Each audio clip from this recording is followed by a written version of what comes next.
Hello everyone, welcome po sa ating daily devotions. And this is Pastor Bong once again, engaging with you, reflecting on the Word of God together with you. So purihin ang Panginoon. Tayo po ay nasa ika-apat na araw ng linggo na ito. And for those of you who may not know what we're doing, tayo po ay nagre-reflect doon sa sermon natin last Sunday.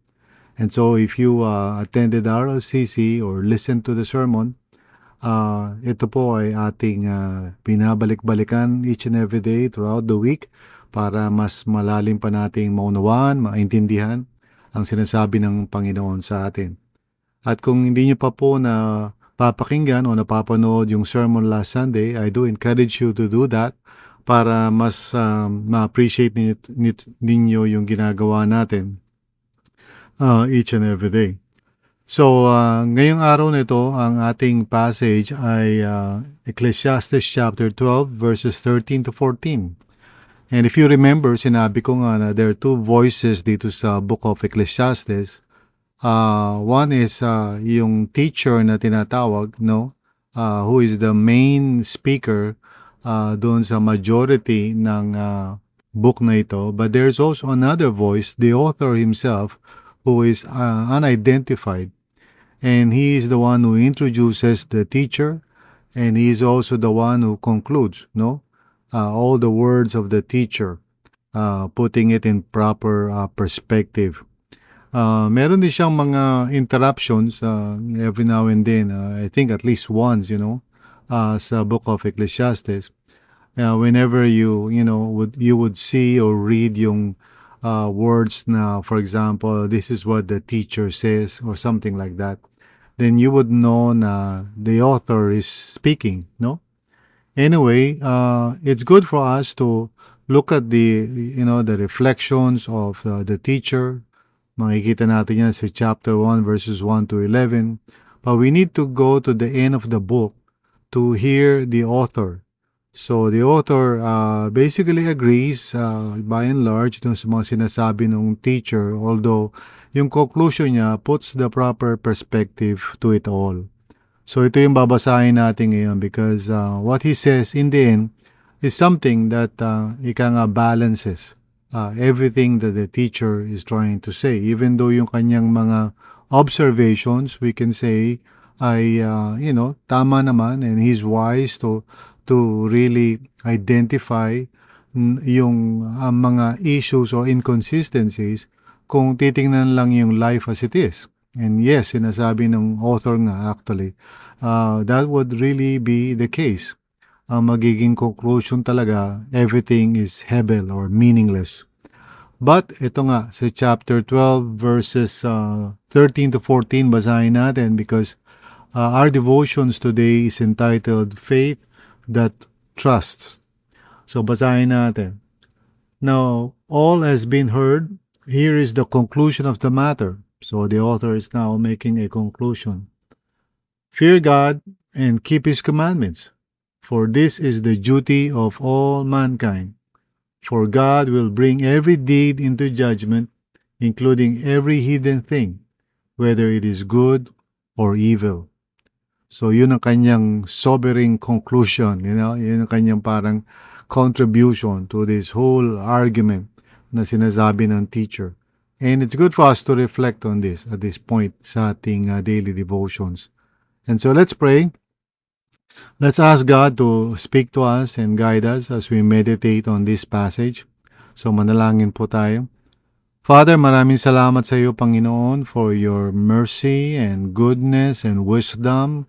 Lord, going through that challenging passage at the beginning, Panginoon, makes us feel na parang, Lord, it's really tough, okay? Looking at life, Lord, as it is, and, maraming mga bagay na unanswered and we don't know how to explain it. Pero, Lord, as we come to this last part, toward the end of the book, help us to understand, Panginoon, the big picture of it all. At maraming salamat, Lord, na by your grace and mercy, we would be able to do that. Thank you, Lord. In Jesus' name, amen and amen. So basahin natin yung explanation. After all the teacher's frustrations and questions, the author of Ecclesiastes points to a simple but profound foundation. Live in reverent trust before God and follow His ways, even when life doesn't make sense. God remains wise, just, and trustworthy in spite of all the inconsistencies in the world. We may not understand every mystery, nor do we have all the answers, but we can anchor our lives in the one who sees the full picture. He knows all things and He remains sovereign over all. We can be still in His loving arms, knowing that He cares for us no matter what. So praise God, no? It's good to just read that, kasi it puts in proper perspective all that the teacher has been saying, which is really, to be honest, medyo shake talaga, no? Na parang shock, in one way. But that is the point, really. Because sometimes people are so invested in this life and in this world, thinking that, their security, their assurance, their worth is all dependent upon the things of this world. And so yung teacher really, is confronting that mindset.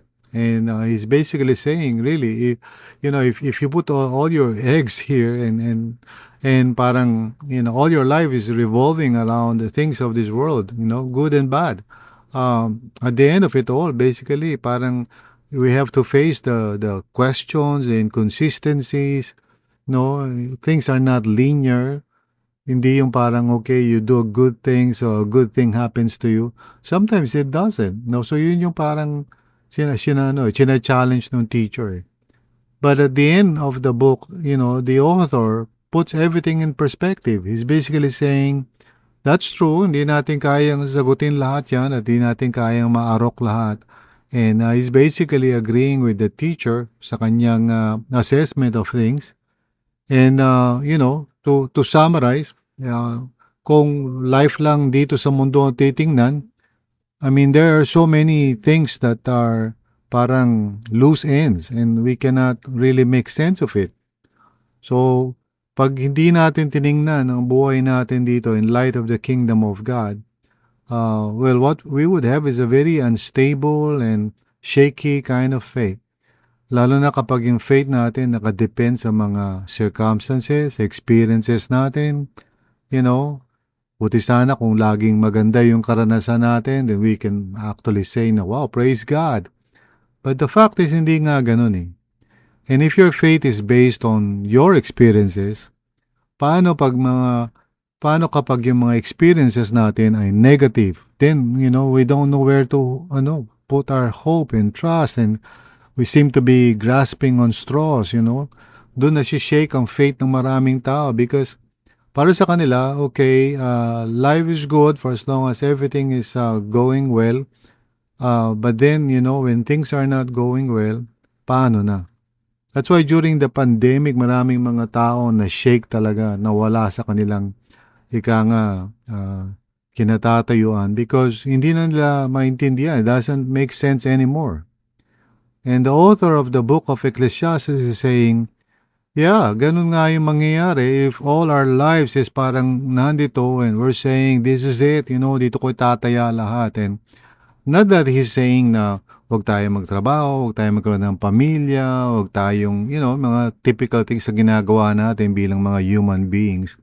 He's not negating that. He's not saying na parang, oh sige, iwan na natin yung mundo. No, he's not saying that. He's saying na when we engage with these things sa buhay natin, thank God, praise God for every good thing. But at the same time, let's remember na, life would not give us the true meaning that we long for, the true purpose and direction and satisfaction. We cannot find it in life as it is, no matter how good things might be sometimes. Because there will always be times na hindi good eh. That's why our faith must be in God alone and in His character, His sovereignty, even though we don't understand everything.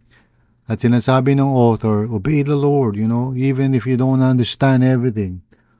Ganun yung sabi niya, no? Now, all has been heard, So, okay, pinakinggan na natin si teacher. Here is the conclusion of the matter, sabi ng author. Fear God, and to fear God means to trust God. Yun ang ibig sabihin nun sa Old Testament. To fear God doesn't mean to be scared of God. It means to trust Him, to trust His sovereignty. And then sabi niya, and keep His commandments. Sumunod ka sa Panginoon kahit hindi mo naiintindihan. Magtiwala ka sa Kanya. And then the author says, for this is the duty of all mankind. In other words, this is the will of God for us.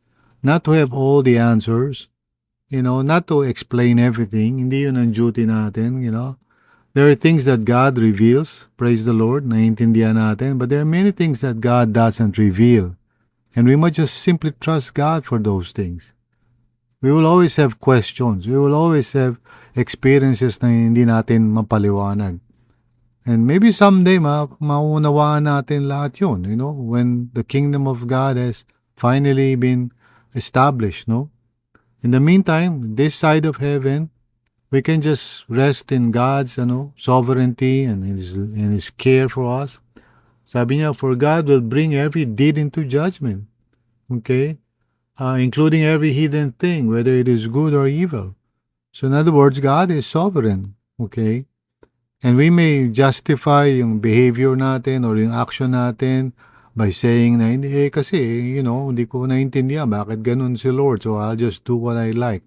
Well, sinasabi ng author, you can make that choice, but you've got to understand na God will hold you accountable for that choice. So, sa madaling salita, sa mundong ito, we can pursue whatever it is we want to pursue. We can get married, have a family, get a job. Pero don't invest everything in these things as if parang ito ang magde-define ng buhay. What is ultimate really is our relationship with our God and Savior, our King, our Lord Jesus, who loves us, who cares for us.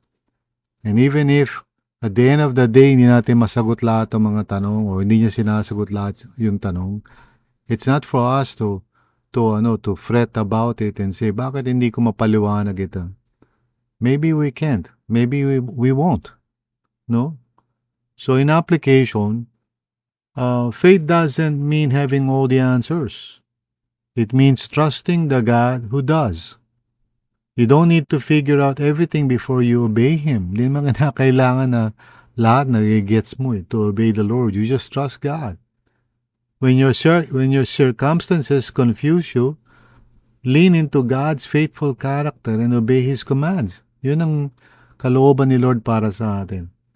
Sometimes the most faithful thing you can do is simply keep walking with Him, even when the path feels unclear or uncertain.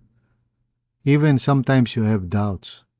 But trust the Lord nevertheless, because He knows. And if God chooses to reveal things to you, to give you wisdom, well, praise God. If not, sabi nga ni James, be quick to hear, be quick to listen, slow to speak, slow to become angry.